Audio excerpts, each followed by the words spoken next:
Что ж ты ржешь, мой конь ретивый? Левон Аронян против Синдарова. Вторая партия. В первой партии Левон одержал победу. Что будет во второй? Будем посмотреть. Левон играет Е4, Синдаров Е5 отвечает. И тут нас ожидает вместо стандартного скучного скуфского коня на поле F3 слон С4. Дебют слона. Выводит Левончик своего слона. Между соперниками разница в рейтинге всего 20 пунктов. Синдаров синдарит коня на F6. Спокойненько D3, конь C6, конь C3. И первый нюанс позиции черных. Синдаров играет конь А5. Вообще такой ход возможен. Но с точки зрения шахматной теории дебютной. Он теряет темп. Походил второй раз конем, которым можно в принципе не ходить. Можно слон Е7 и съебать рокировку королем черным. Вместо того, чтобы отвести своего слона, Левон справедливо развивает ферзя на поле F3, чтобы после взятия забрать пешкой, и потом вывести слона, уйти в длинную сторону. Да начнется замес на разносторонних флангах. Хотел бы я посмотреть. Слонина на Е7. Синдаров готовится свалить королем в рокировку. Конь Ж2, D6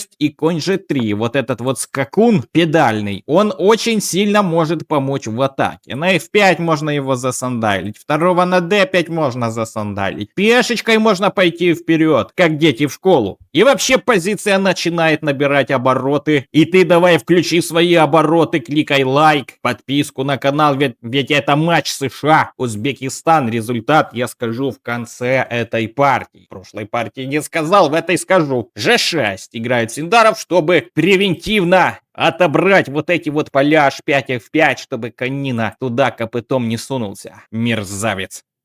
Б3, чтобы закарванить слона по большой диагонали, свалить в длинную рокировку и начать штурм короля небритого вонючего. H5 Синдаров блокирует любые возможности начинать атаку. H3, и тут неожиданно атака от Синдарова. Ты чё, коня? Превентивно также забрал Левончик поле G4, чтобы тут никакой слон не засунулся. H4, на тебе, ты чё, коня? Конина, давай, свали на поле F1, слон Е6, конь Е3, С6. Соперники не спешат с рокировкой, опять нарушают дебютный принцип. Кстати, партия в блиц играется, поэтому могут себе позволить отойти от стандартных ходов. И тут Левон принимает план абордаж. Вариант по Пандопулу не разыгран, а очень хотелось бы на него посмотреть. И знаменитая полупокерная атака А4. Интрига с рокировкой черного короля сохраняется. Левон подготовил себе возможность уже, чтобы там пихать пешки без потери темпа. Ферзь c7 пошла, ферзючка сюда, слон b2, а6. И вот мужчины, как настоящие гангстеры, идут в длинную сторону.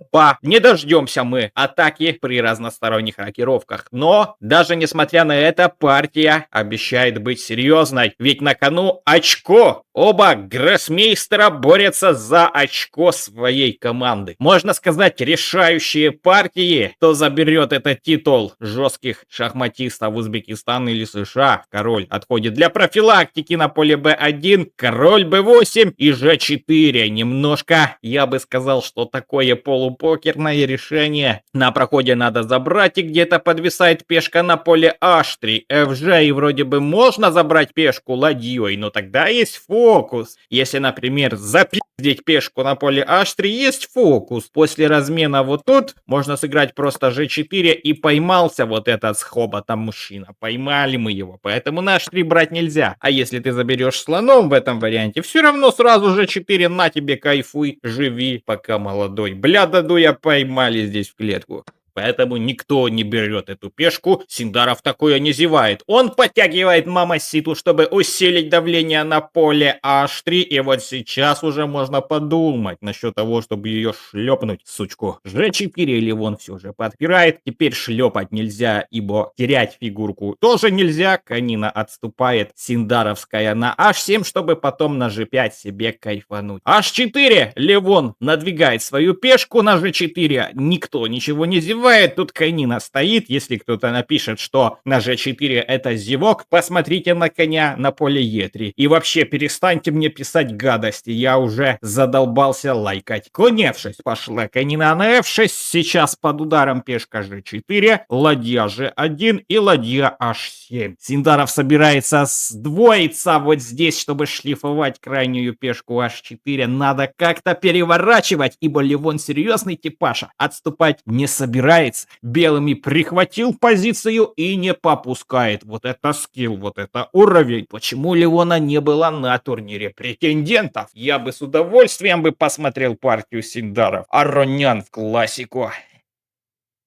Конина Е2 отступает. Конина, видимо, имеет какой-то план, к успеху идет. Король А8. Профилактика, больше ничего. Ходом H5. Левон ошибается. Вот только я сказал, что он прихватил эту позицию, и тут он ошибается. Но вместо того, чтобы засиндарить ладью вторую на поле H8, позволить вот здесь забрать, и после FG как-то сохранить линию H. Здесь лучший ход по компьютеру просто конь C1. Не уверен я, что Левон бы его нашел. И разменялись бы на линии H, все было бы хорошо, сюда, и пешку на G4 Синдаров бы тогда отвоевал, перехватил бы преимущество в свою калитку, повел бы Узбекистан в счете. Но Синдаров также ошибается, берет пешку на H5, 20 секунд все-таки на часах солнечных.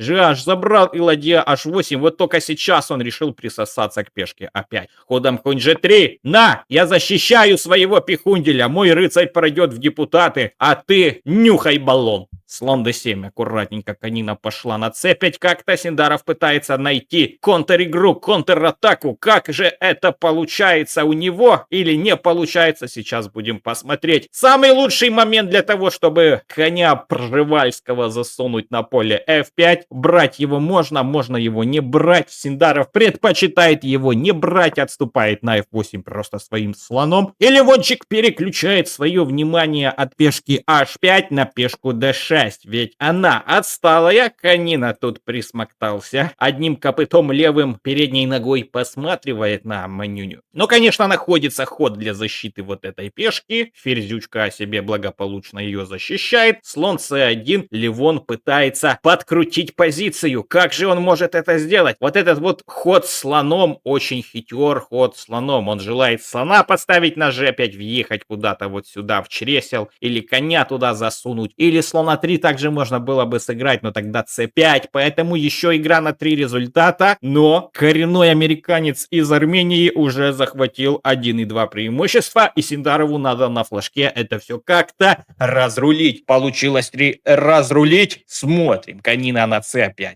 А6 подпихнул дальше. Слон c8 отошел себе. Наблюдаем за тонкой маневренной игрой. И вот только сейчас Аронян пошел щемить позицию вот этих вот ладей, которые здесь поджали хвоста и сидят как холодец в холодильнике. Трясутся. Слон f5. Пора бы ее уже сбрить. Этого коня он здесь воздух портит. Ферзь f5 забрал и слон а6. Синдаров пропускает важнейший ударчик. Вроде бы пешечку закушал. Но ударчик конь f6 пропустил. Что же получается? Ладья под боем, защищать ее никак. Надо драть слона на поле c1. Тогда, конечно же, надо брать на поле h7, чем Лимон и пользуется. Забрал на поле h7, и получается, что у Синдарова нет качества. Туда-сюда и без качества. Слон e3. Слона надо сберечь. На самом деле слона на d4 засунуть. Ферзем пойти на b6, потом b4, потом a3. А там и мат недалеко. Так что рано Левону расслаблять булки. Надо еще тащить эту партию, доказать, что он может. Конина на e8. Прыжок коня во вселенную. Ферзь b6 это ошибка, но это человеческий ход. Я бы тоже так сыграл, ибо угрожает конь а4.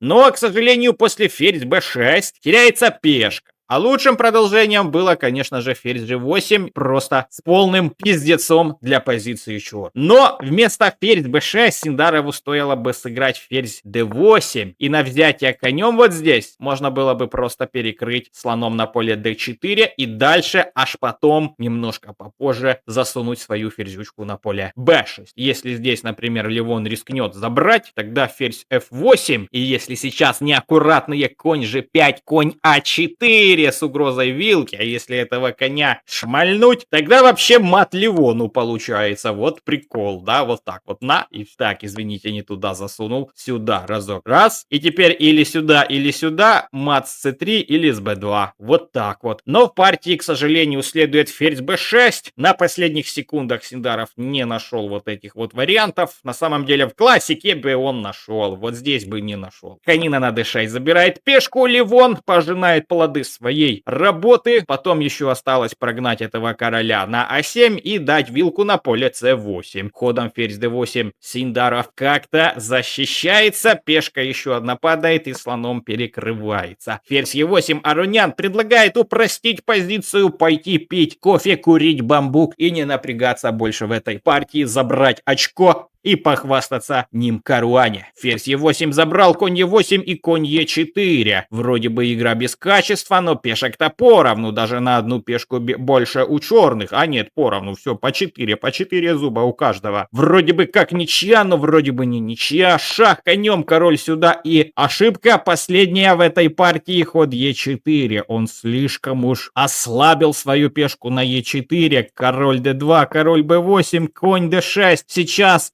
Конина желает забрать просто пешку на e4, а как ее защищать? Ну, можно еще пихнуть шахидос, тогда вот просто Каролина на d3, и слону надо отступать на e5, Конина просто потом f5 или Конина e4, и все хорошо у белых. e2 еще можно потом засунуть, но потом c5. Поэтому в этой позиции после хода e4 Синдаров еще сыграл королем на поле c7, Арунян забрал пешку на e4, и Синдаров сдался. А в этом матче победили Соединенные Штаты с минимальным отрывом. Пиши свой комментарий. Смотри также плейлист партии Аруняна, партии Синдарова. 30 видосов у меня партии Синдарова, так что смотри, кайфуй. И 10 видосов у меня по Аруняну, так что у меня компромат есть на всех. Смотри, кайфуй, подписка.